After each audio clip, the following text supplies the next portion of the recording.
Good evening. Good evening. Okay. You good to go, Brent? All right. Well, as he said, my name is Kevin DeBruin, and I work for NASA. So what I want to tell you guys tonight is that my dream came true. So I want to tell you my success story, how I got to where I am, giving you some tips that I've learned along the way, how to get you up to the top. Talk about one of the projects I'm working on called the Europa project, which is really cool. It's one of the moons of Jupiter. And then I'm going to leave you guys with a final thought on what I think scouting is and what scouting means to me. So, like I said, I'm Kevin DeBruin. I'm only 26 years old. I've only been working for NASA for about 7 months now. I have my bachelor's in mechanical engineering from Wisconsin, and then I went on to Georgia Tech to get my master's. So I was in college for 7 total years after high school. So that's a lot. It's like, what, 19th grade, something like that? But I am an Eagle Scout as well. I'm from Troop 104 in Colvina, Wisconsin. If you can hear some of my accent coming through when I say words like boat, about, around, kind of stuff like that. So I'm about 2,000 miles from home. And in a couple of weeks, I'm actually going to be a certified personal trainer as well. So I like to say active, healthy fitness is really big. So go on. So I help design spaceships. I am actually a rocket scientist. That is the coolest thing I've ever said in my entire life. So awesome. So NASA's Jet Propulsion Laboratory is where I work, and I'm in a section called Mission or Project Formulation, where we have a lot of out-of-the-box ideas, things that you say, all right, that's crazy, it's impossible, you can't do it. We do that. We come up with those ideas, and we figure out how to solve the problems that do not have answers for them. So this is what my building looks like. It's project formulation. You see there's just artwork all around. It's a very creative atmosphere. You walk in, and it's like walking into an elementary school, a kindergarten classroom, a preschool room. It's so cool. We got art. We got a styrofoam Optimus Prime you can see in the bottom middle. And this is the top left middle is a can wave. So you turn that on, and all the cans move up and down to simulate waves. Really, really neat. And one of the places that we do a lot of our work in is a place called left field. So the craziest ideas come out of left field, right? So that's why we named our room that. You can see it's like wall-to-wall whiteboards. We use Post-it notes. And in this bottom screen here, all those little bins, those are like Legos, Connects, Lincoln Logs, styrofoam things you get from like a hobby store. So that while we're sitting there talking amongst each other, instead of just telling you what I'm thinking about, I can actually build something up as an arts and crafts project and show you. It's a lot easier to convey ideas to each other when you have something physical in front of you instead of just using words back and forth. Pictures are nice as well. So if we click on again, you can see the top is left field. All wall-to-wall whiteboards. That's the end of one of our studies is what we call them, where we get the smartest people in the world, most of them work at JPL, or call them on the phone and everyone can be in one room and communicate together. These are the products we get out. But then we also have this place called Out There, which is a little patio right outside of left field. It's California. It's nice out all year round. We don't have the snow like I do in Wisconsin. So we have meetings outside. Our whiteboards on our wheels, we wheel them out there, enjoy the nice weather, come up with great ideas. So it's about having just a relaxed, good environment that we were able to thrive in. And another place that I work in, so that was called A Team. This is Team X. So as you can see here, we get, again, all the smartest people that we know of in the room, so they can all start talking together and create these really cool designs. So on the first place in left field, we come up with, okay, what is the crazy idea? You have this idea, and then you come in here and use all the computers, and then we start refining the idea, figure out how much it's going to weigh, how much it's going to cost, what it's going to look like. Actually, we generate some models, like 3D pictures, and then we're able to move that on and actually start building these things. So I used to be in your seat. So we have 1st through 5th grade for Cub Scouts, and 5th grade through high school, and beyond for Boy Scouts and parents here. So everyone who's up there, figure out what grade you're in. Look up there. That's what I look like at your age. I've grown a lot. All right. So if we go on to the next one, now we can see me going into high school. So it's been this whole process, and I love looking at these images because it makes me remember how long of the journey has been. Everything that I've gone through with Cub Scouts, Tiger Cubs to Cub Scouts to Boy Scouts throughout high school, which has just been amazing to look back and then come here and talk to you guys and see, like, I remember when I was wearing that scarf. I remember when I just got that back. Very cool. So why NASA? One, it's awesome. But I saw the movie October Sky when I was 10 years old, just sitting in my living room. If you haven't heard of October Sky or don't know what it's about a young boy in West Virginia, Coal Town, that sees Sputnik, the first satellite in space ever to go across the sky. And he just becomes fascinated, starts building his own rockets, and eventually becomes a NASA engineer. It's based on a true story. So if we click on to the next slide, that's him. That is Homer Hickam Jr. This is his book, Rocket Boys, that they turned into the movie October Sky. So he is my inspiration. So at 10 years old, I had a defining moment in my life that I knew exactly what I wanted to do. And ever since that day, I've been working to get to where I am right now. So as you can see, that there's the books with writing is the best Christmas present my mother has ever given me. And she contacted Homer Hickam, told him my story, told him this is while I was still in college, and he autographed these books saying, you know, to a true and fellow rocket boy, good luck in your aerospace career. Aim high. You're doing great. Keep going. And with the digital age, the amazingness of social media, I was able to connect with him on Twitter by tweeting at him, and he would tweet back at me. So I'm able to have interactions with him. I have not met him yet. I'm trying to get him to come up to JPL to give a talk, so then I can shake his hand, get a picture, and genuinely say thank you, and maybe give him a hug again. That's me.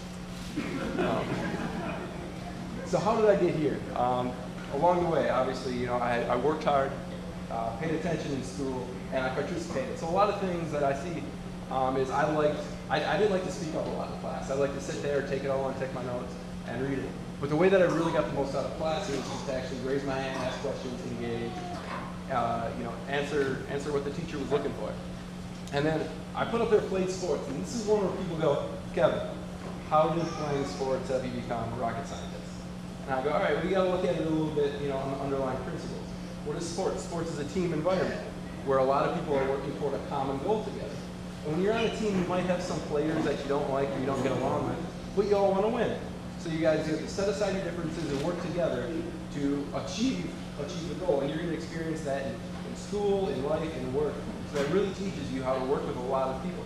And it also helps you figure out that you have to put school before sports. So I was a student athlete, so mom said, get your homework done or you're not going to soccer practice. So I had to get that all done.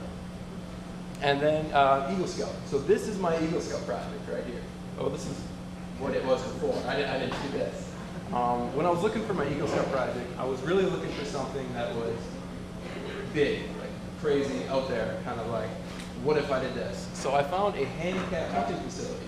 So people who are disabled, are in wheelchairs, or don't have the mobility that they used to, or as many average Americans have, can go here and still go hunting. So hunting is huge in Wisconsin, of course. So this is their fire pit that they had. You see it's a gravel road down in this field. Because when you're, you know, camping and going out hunting, you have to have a fire. But this road was awful. It would be road and all that stuff. So when you're having a wheelchair, it doesn't really work well on gravel. So I'm like, that's it. That's my ticket in. So if we click to the next one, I decided to build a 30-foot walkway to a 30-foot diameter brick patio fire pit that came right off the parking lot. So there was a smooth transition for the wheels of the wheelchairs, and they wouldn't have to go down that gravel path. So if we click on the next slide, you can see in the right image on the far left side in the back distance, the old fire pit that's still there. So this is what they had on the left, and this is what my Eagle Scout project was on the right. We got, let's see, it only took 3 days to build that entire thing from scratch. All the planning I put in, 3 days, we got there, we camped out, we had pizzas delivered, people donating food, and all of that, and in 3 days, got it done. And this is one of my most favorite things that I've done. I've gone back and checked on it, had to do a little bit of work, replace a couple of bricks, you know, keep it maintained. So whenever I'm back in Wisconsin, I drive 45 minutes away from my house, check it out, see what's going on, make sure it's all good, doesn't need any maintenance, and go along my way. So I know that there are Life Scouts out there who are either looking for Cub Scout projects, doing projects, or such. So if you haven't decided on your project and you're still looking, here's an idea, go find one of these around here. It's really fun, you learn a lot of stuff. We'll go on to the next one. So to be successful, so I've given a presentations like this to my old school, first elementary school and middle school, and Ms. Rogers, my 5th grade teacher, after I was done talking, said, Kevin, there are 4 things that you need to be successful, and I see all 4 of those qualities in you. And I'm standing up in front like, oh wow, what's this? So the first one is to be a good person. I mean, you gotta truly have a good heart inside you. Second one is be polite, because please and thank you, they never go away. They're always magic words. I can't tell you how many things that I've gotten with a smile and a please that most people would not have gotten just because they use it. It's a common courtesy that we should still keep going. So please and thank you all the time. Be able to overcome failures. This is a big one. So there's a lot of borders we run into in life, a lot of people telling you no, a lot of doubt, but you got to be able to overcome that and believe in yourself to get where you want to be. And then pay it forward. That's why I come out here and talk to people like you. If so many people have inspired me along my life, I just want to inspire as many other people as I can by sharing my story and just, getting up here and having energy and saying, hey, it's cool to be a nerd. Being a nerd is awesome. I love it. But so overcoming failures, this one I really want to hit on heavily because it's what's helped me grow as an individual. So it took me 2 years and over 150 applications to all of NASA centers, there's about 12 of them across the country, to get an internship. Just about to give up, I was writing online applications, writing emails. I even hand wrote letters and sent them in the mail, old-fashioned style. You can still do that nowadays. But nothing came. And then finally one day it came. So I finally had my foot in. And I kept going. I was like, all right, well, Georgia Tech is the only place I want to go for grad school because it does this exact thing that will get me into NASA. Georgia Tech said, so, nope, sorry, we're full. Can't take you. And I'm like, well, that's not going to happen. I'm going to go. So with the Dean of Admissions, I was emailing him back and forth. He sent me one email. I sent two. And eventually, after 3 weeks, he's like, okay, Kevin, we heard you. Fine. I opened up, I created a spot for you, but you're going to have to pay your own way. And I was like, that's fine. I told my mom, believe in me, take out a second mortgage on the house, we can do this. But then a week later, I actually had one of the most important conversations of my life, which was a 45-minute phone interview on a Sunday night that actually granted me a research assistantship, which means I was doing research there and getting paid. Sorry about that. So I went from being denied application to the school to getting paid to go to school.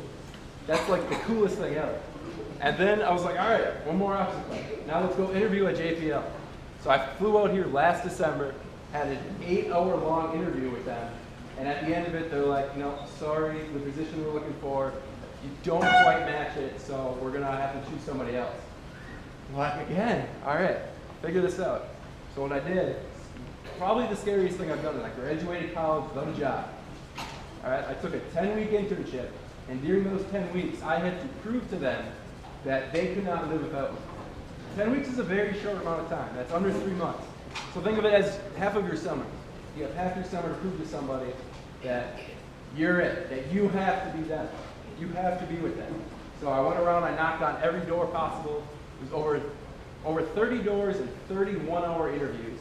And I finally got the job. So now here I am as the full-time rocket scientist at NASA JPL.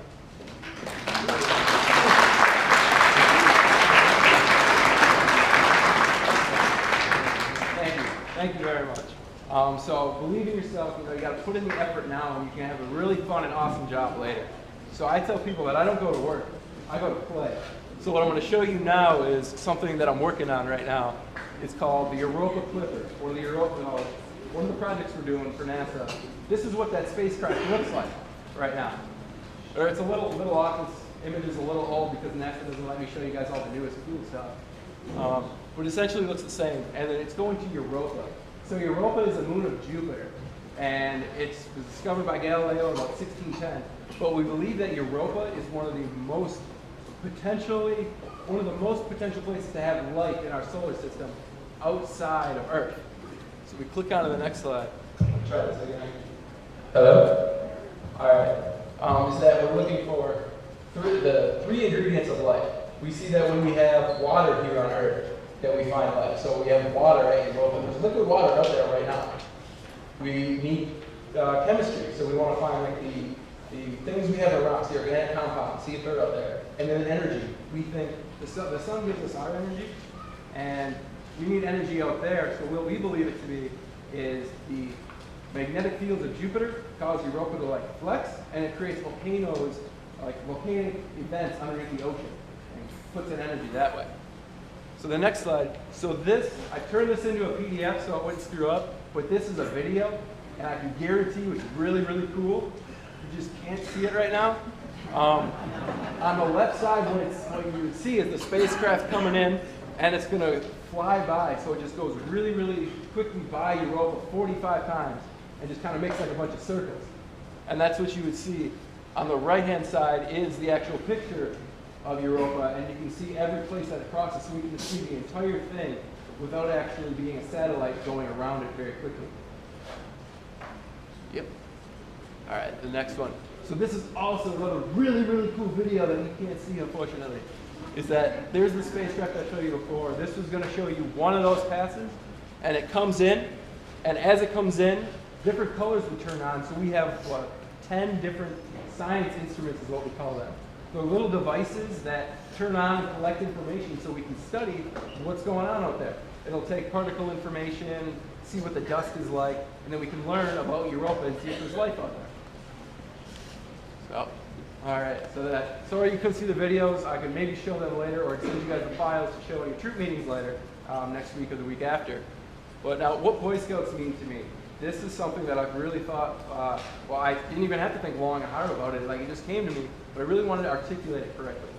So I believe that the Boy Scouts of America is not only a program for, hiking and camping trips, although those are so cool, but it's actually an organization to help grow young men, essentially. It's exactly what it's supposed to do.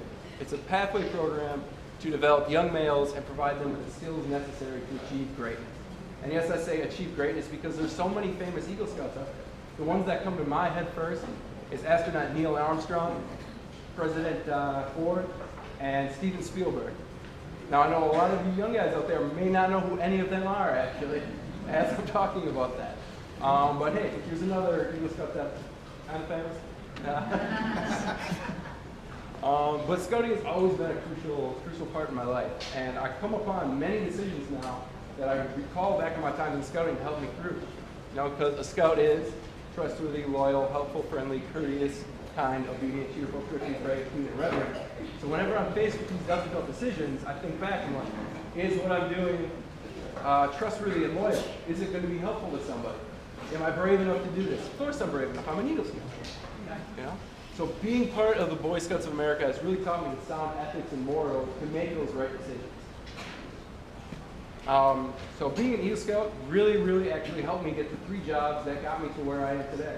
At NASA Langley, the reason that after 2 years that I finally got selected was they saw Eagle Scout, they put me aside and it's like, we're going to take a real good look at this guy as soon as we get through the rest of the applications. And they got through the rest of them, they're like, Eagle Scout was the only one that we really wanted to pull up. At Woodward was a company in Illinois, and my boss said that being an Eagle Scout on my application set me aside from everybody else. Shade Today was a landscaping facility in my hometown that my boss told me when I left to go to college. He said, I would hire any Eagle Scout on the spot because of the work ethic and dedication that you put in every day here. And that was amazing to hear. I said, thank you, and to the future Eagle Scouts coming to talk to you, you're welcome. So we'll jump back real quick.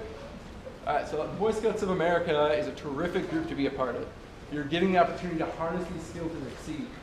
So any opportunity that you have to educate yourself within scouting, whether it's different organizations, Order of the Arrow, go and do those. Educate yourself outside of scouting as well. Be confident, set a goal, achieve it, and go beyond. So this last slide here that I want to leave you with is a phrase that I wrote myself back in 2009, and it's what I've lived by every single day since. Is that give me an opportunity, I'll take it. Give me a challenge, I'll beat it. Give me an obstacle, I'll overcome it. Give me the chance, I'll succeed. I'm here to change the world. So thank you very much.